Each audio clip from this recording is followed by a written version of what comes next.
welcome back to the Creatives Get Real podcast. We are so glad you're here. I'm Roben-Marie Smith. And I'm Sandi Keene, and we're thrilled to be here with you. Yeah. Hey, Robin. Hey there. How are you doing? I'm doing good. How about you? Welcome back. Yes, we are back. We are now in season 3. And guys, if you are new to our podcast, be sure to hit the subscribe button so you don't miss any episodes. Yes, that would be nice. We would love to have you join us and have us join you in your art room or at your craft table, wherever you are. We would love to join you. Absolutely. So what are we talking about today, Miss Sandi?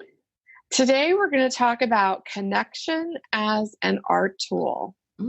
Like connection as in something that we connect in our art, or connection as in with people?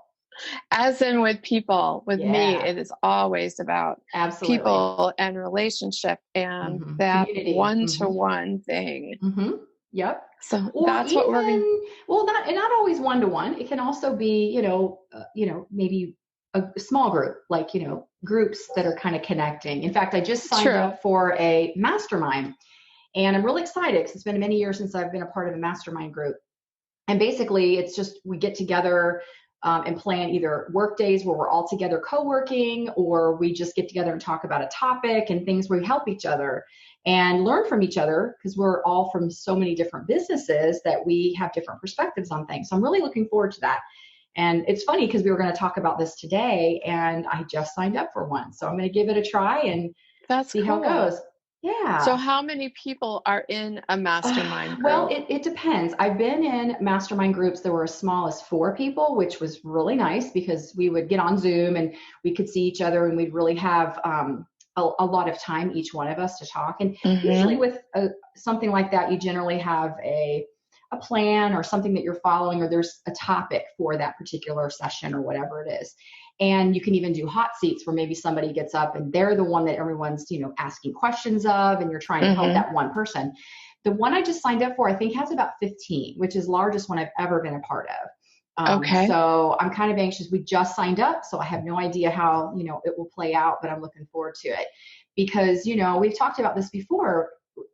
We're isolated a lot, working for ourselves or being at home, or even just being a creative. Even if you don't have a business, sometimes you just need that extra, hey, what about this idea? Or how about that? And that really comes by having that connection and being a part of other people's lives, whether it's just one-on-one or a one in a few or whatever. So I was just thinking about that the other day because I just signed up for that. So, hey, I have one more question about masterminds since I've never been part of one.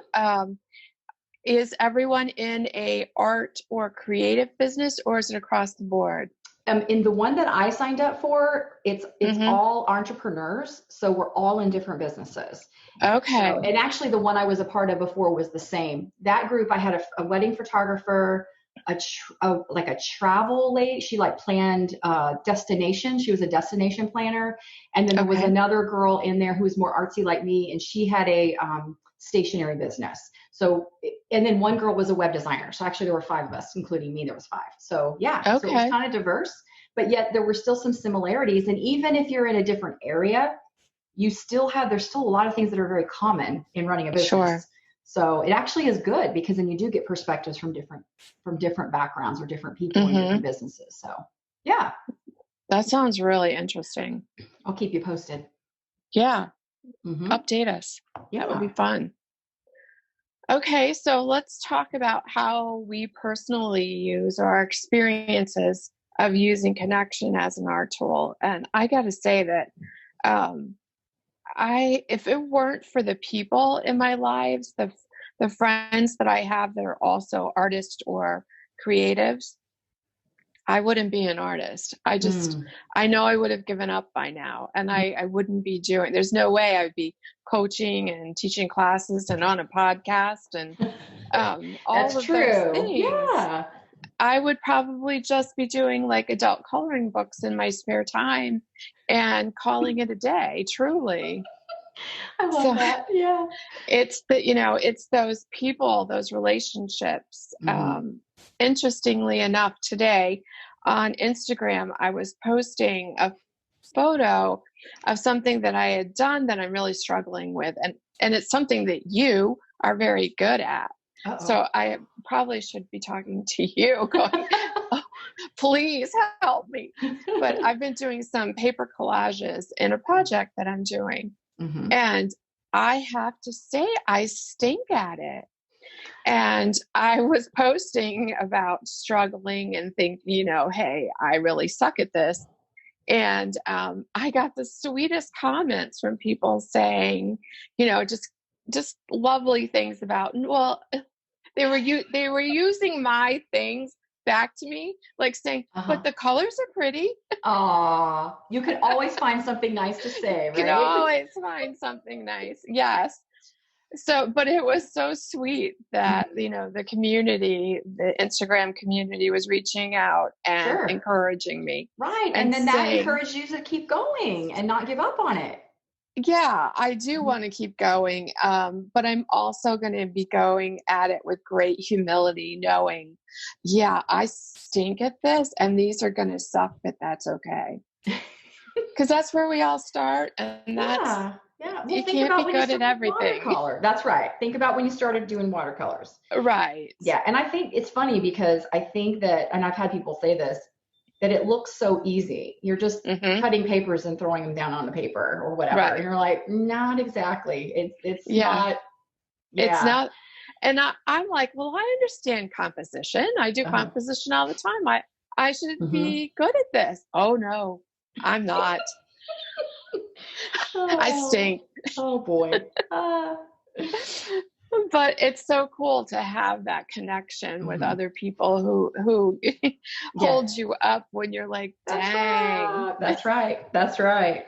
No, I think that's great. And especially, being that we often are by ourselves creating, and so many of us live in so many different, think about how global our communities are, that you can be encouraged and you can be connected to somebody who is in Portugal. I'm thinking of Francisca, and just how encouraging she is to me and how I adore her.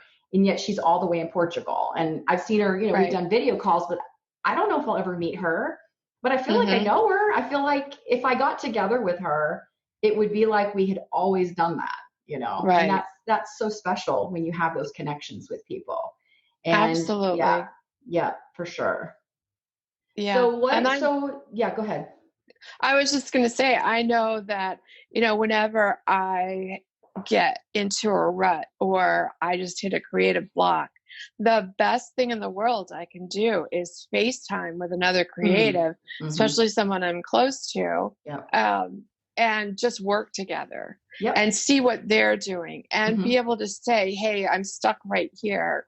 Can you, what ideas do you have? How can you help me? Right. And them just to throw out a few suggestions and you're like, that's all I needed.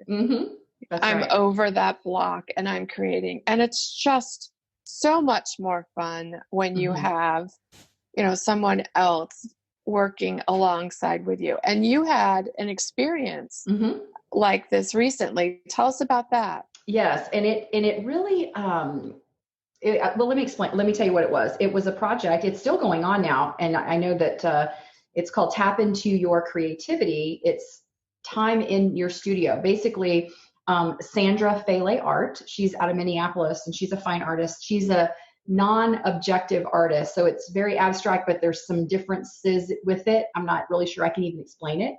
But she's been doing interviews on Instagram Live. I think she started in March with this. And a lot of it was her response to what can I do during this lockdown, during this time. Her husband's a physician, and so he was going in and helping people every day. And she was feeling like, what can I do? And so she felt like it was a way for her to encourage others and give a platform for artists to share their studio space and their process and talk about their work. And sometimes it's just nice just to be able to have that audience and just say, well, here's what I do. And so she started that, and she does it Wednesdays and Saturdays on her Instagram channel. And she does the interview with, the artists they run the gamut. There are some very amazing fine artists in this group. And when she reached out to me, it was like, I think that maybe you have the wrong, I'm not what you want for your show. And she's like, wait a minute, and so here, here it was, I was getting encouraged by her, but yeah, she's like, no, I want you on my show. So, it was awesome because I was able to people were able to come in and learn about me and my process. And then I was able to do some of the artists will do a demo. You'll walk through your studio space. And then what's really cool is when, the artist is showing her space or his space even, you can ask questions and say, well, what is that? Show me what that is. And so you're getting to really see this amazing, very broad perspective of all these different artists and their studio spaces and their processes, and get to ask them questions, which is really cool. And so she started that, and I know she's booked until like the end of September. It's been an amazing project.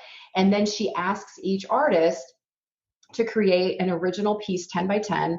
And then at the end of the month, she sells them as collections for donation to raise money for Feed America. And she just did the first or second collection. I know mine was in that one because I think I was interviewed the first time. It was either March or April. And it was sold for $5,000, and then she got a matching donation, so $10,000 was raised.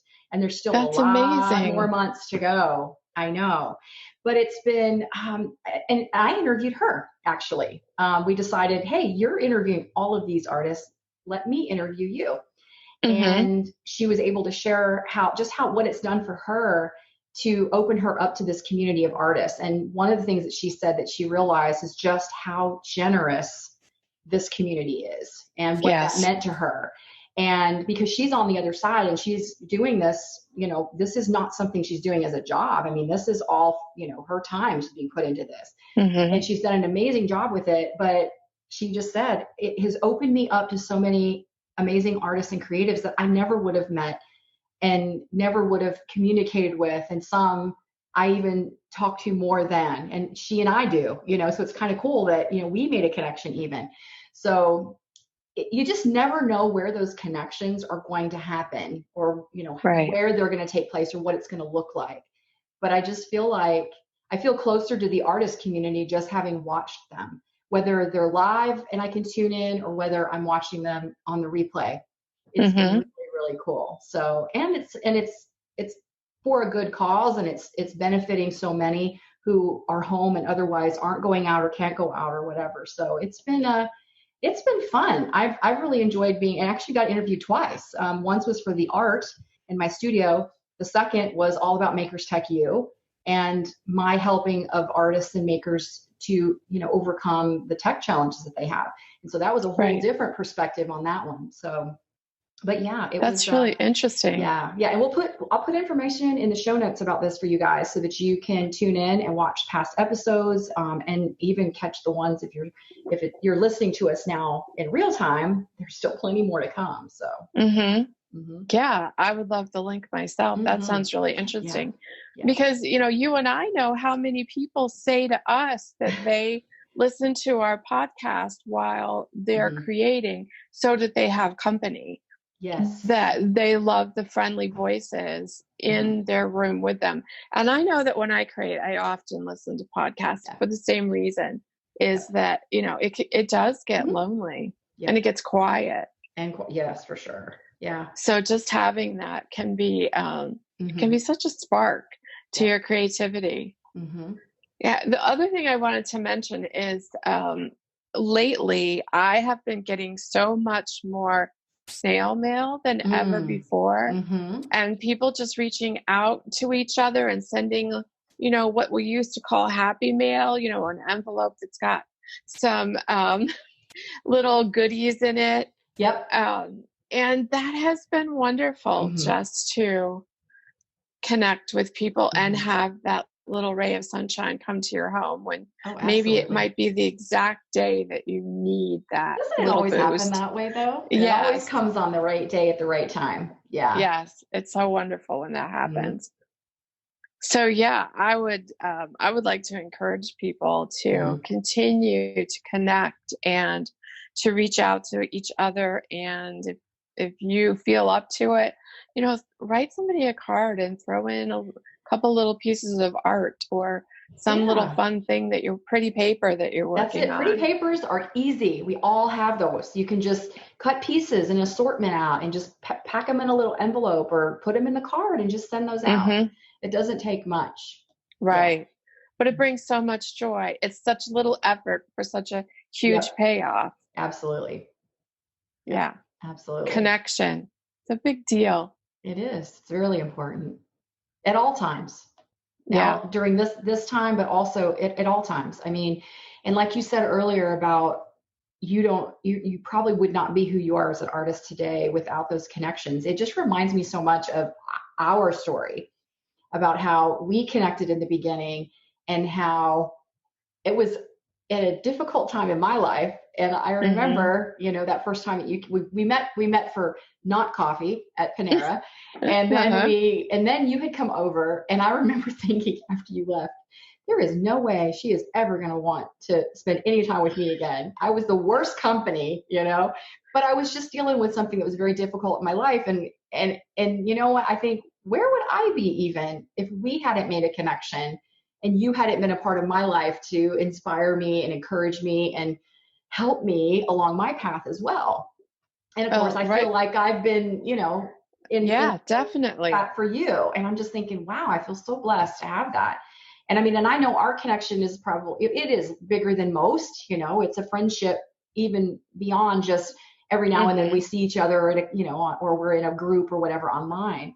But those connections, if you had never reached out and said, hey, you live 20 minutes down the road from me, want to get together. Yeah. Who knows what would have happened? Yeah. I would, we know what would be happening. I would be coloring in adult coloring books. And you wouldn't have a sewing machine. I would not. Oh, goodness gracious. I would still be totally anti-sewing machine and convinced I was right. Yes. Oh, there you go. Yeah.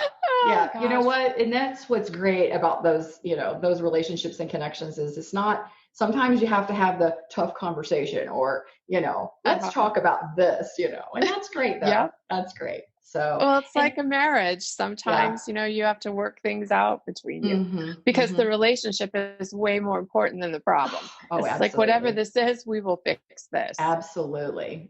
Yeah. Yeah. It's cool. Well, good. Cool. We encourage you guys. Connections are important.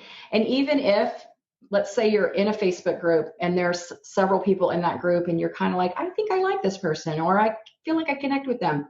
As Sandi mentioned, just reach out to them and say, hey, can I get your address? I want to send you something. Right. And then just send them a card or send them some bits of papers and arts or whatever, just to encourage them. And if you don't, and you can't do that, then just send them an email and encourage them that way. That goes a long way. It does. Yep. And then maybe you FaceTime or you Skype or you Zoom together and you get to see each other's faces and their studios and, all that goodness. Yep. You're right. Awesome. All right. Well, that's what we got for you today, guys. Yeah. We're glad to be back. Yep. And we're glad to be in your studio or in your car or in your ear, wherever we are. Yes. And being together and connecting. Yep, absolutely. This is our way we can connect with a lot of people. So, and it does bring us joy. So thank you again, guys. And until next week, again, subscribe, leave us a comment. We'd love hearing Connect with us. Please connect with us. We would love to hear from you. We would. Absolutely. Yeah. We need connection just as much as everyone else. That's right. All right. Well, we appreciate you guys. And until next time, take care. Bye. Thank you for listening to this episode of Creatives Get Real. We love hearing from you. So hop on over to Instagram and leave us a comment. And we also appreciate reviews on iTunes. And you can find me, Sandi Keene, at sandykeene.com and my classes at popupartclasses.com. And you can find me, Roben-Marie Smith, at robenmarie.com. And if you're looking for and need tech support, check out my membership site, makerstechu.com.